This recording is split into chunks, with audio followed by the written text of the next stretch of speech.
नमस्कार किसान मित्रों, मैं आपका प्यारा मित्र विनीत आप सभी का अपना channel incredible India by Vineet sir पर बहुत बहुत स्वागत अभिनंदन करता हूं।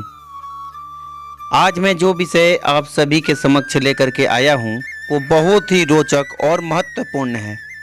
कृषि के क्षेत्र में यह मेरा पहला वीडियो है जिसमें मेरा यह प्रयास रहेगा कि मैं अपने विषय को आपके समक्ष बेहतरीन और अनोखा ढंग से आपके समक्ष प्रस्तुत करूं।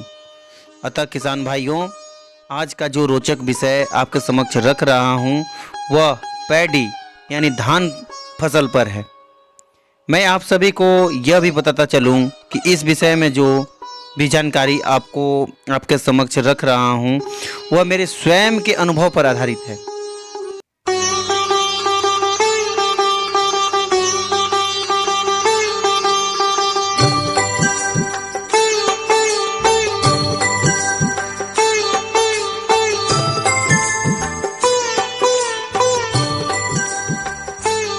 तो किसान भाइयों, अब देर न करते हुए आप सभी के समक्ष जानकारियों को सूचीबद्ध तरीके से रखने का एक प्रयास करता हूं।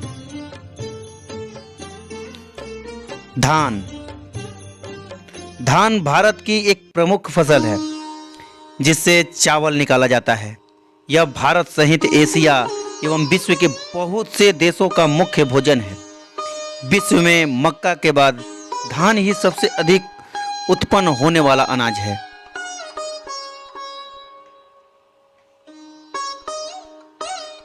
धान के पौधे पहले नर्सरी में तैयार किया जाता है।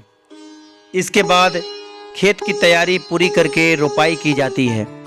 धान को बेहतर उत्पादन के लिए खेत की तैयारी आधुनिक कृषि मशीनरी की मदद से करना चाहिए, जिससे लागत काफ़ी कम हो जाती है। दरअसल अन्य फसलों की तरह आज धान की खेती काफ़ी खर्चीली है। ऐसे में वैज्ञानिक सुझावों को अपना करके सही तरीके से मशीनरी का उपयोग किया जाता है तो खर्च कम हो जाता है, वहीं उत्पादन में इजाफा होता है।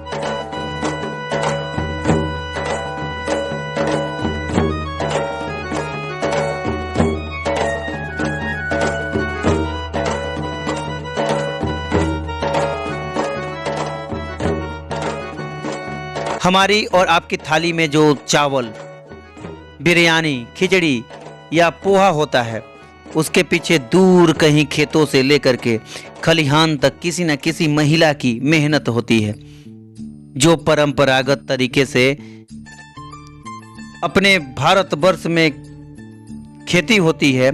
उसमें धान की रोपाई से लेकर के निराई तक, कटाई तक सब काम महिलाओं को करने होते हैं। किसान मित्रों, अभी जो दृश्य आपको दिखाया जा रहा है वह निजुबिदु सीड्स का सुपर मोती धान है, जो मुख्य रूप से हमारे क्षेत्र में रोपे जाते हैं। यह 125 से 128 दिनों में तैयार हो जाते हैं। इसके दाने मध्यम आकार का होता है। मुख्य रूप से खरीफ के सीजन में इसकी रुपाई होती है। इसकी उत्पादन 18 से 20 क्विंटल प्रति एकड़ होता है। बिहार में धान के फसलों के लिए भौगोलिक दशाएं क्या क्या हैं, मैं उनके बारे में थोड़ा सा वर्णन आपके समक्ष रखने जा रहा हूं। पहला है उष्ण जलवायु। उसके पश्चात तापमान 22 डिग्री सेल्सियस से 32 डिग्री सेल्सियस के बीच होनी चाहिए। वर्षा की जो स्थिति है 150 सेंटीमीटर से 200 सेंटीमीटर के बीच में होनी चाहिए। मिट्टी जलोढ़ चिकनी मिट्टी धान की खेती के लिए बहुत ही उपयुक्त मानी जाती है।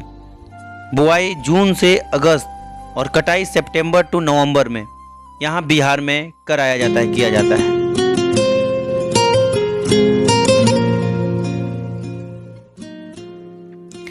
धान के फसल की अच्छी उत्पादकता के लिए खेत में सही मात्रा में उर्वरक का होना आवश्यक होता है। धान के रोपाई के बाद यदि फसल को उर्वरक का सही मात्रा दी जाती है तो पैदावार काफ़ी अच्छी होती है।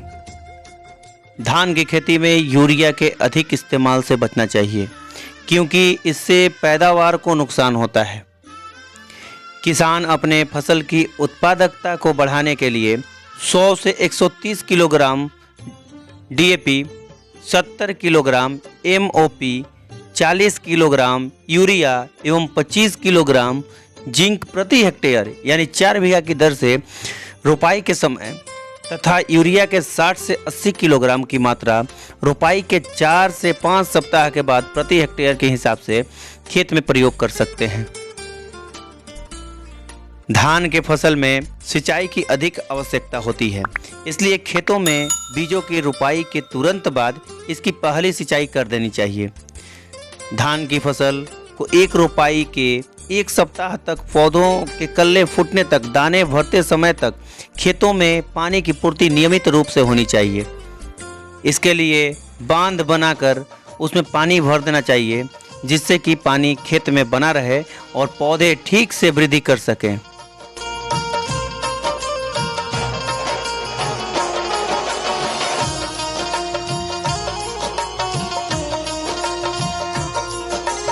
यदि सही समय पर दवाई का छिड़काव किया जाता है तो फसल में लगने वाले रोगों से फसल को बचाया जा सकता है।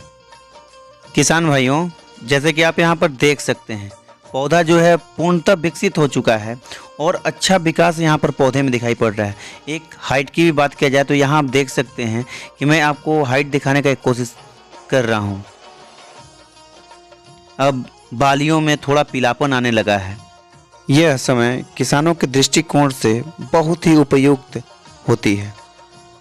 हर एक किसान जो लगभग 4 महीनों तक अपने खेतों में बहुत ही कठिन परिश्रम करता है, पसीना बहाता है, इन स्थितियों को देख करके बहुत ही रोचकता का अनुभव करता है वो, और बहुत ही खुश होता है।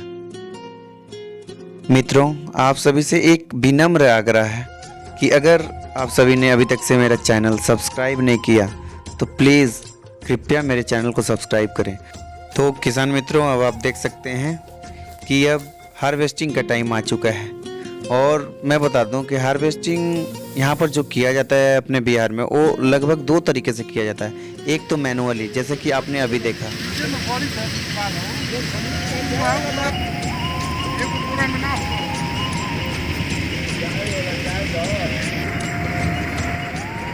और दूसरा जो तरीका है वो हार्वेस्टिंग होता है मशीन से, जिसको आप कंबाइन मशीन कहते हैं। कंबाइन मशीन के माध्यम से यहाँ पर हार्वेस्टिंग कराया जाता है, जिसको आप अभी चित्र में देख सकते हैं कि किस प्रकार से ये जो हार्वेस्टर है, हार्वेस्टर के माध्यम से यहाँ पर हार्वेस्टिंग किया जा रहा है। तो ये पल जो होता है, ये क्षण जो होता है, बहुत ही ज़बरदस्त होता है किसान के लिए, क्योंकि उसका पूरा समय का मेहनत लगा हुआ होता है और उस मेहनत का जो फल मिलने वाला होता है वो अब जा कर के मिलना होता है।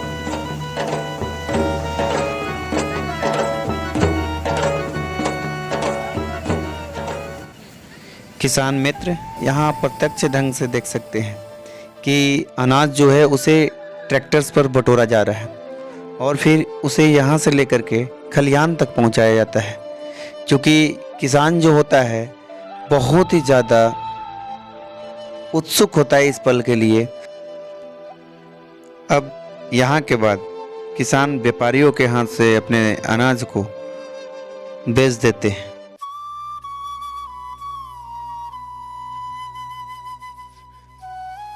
और व्यापारी इसे ले जा करके बाजार तक पहुंचाते हैं। यही कहानी रहा पूरे धान का। तो किसान भाइयों, अगर आप सभी को मेरा वीडियो अच्छा लगे तो प्लीज़ मेरे चैनल को सब्सक्राइब करें और वीडियो को शेयर करें। नमस्कार। जय हिंद, जय भारत।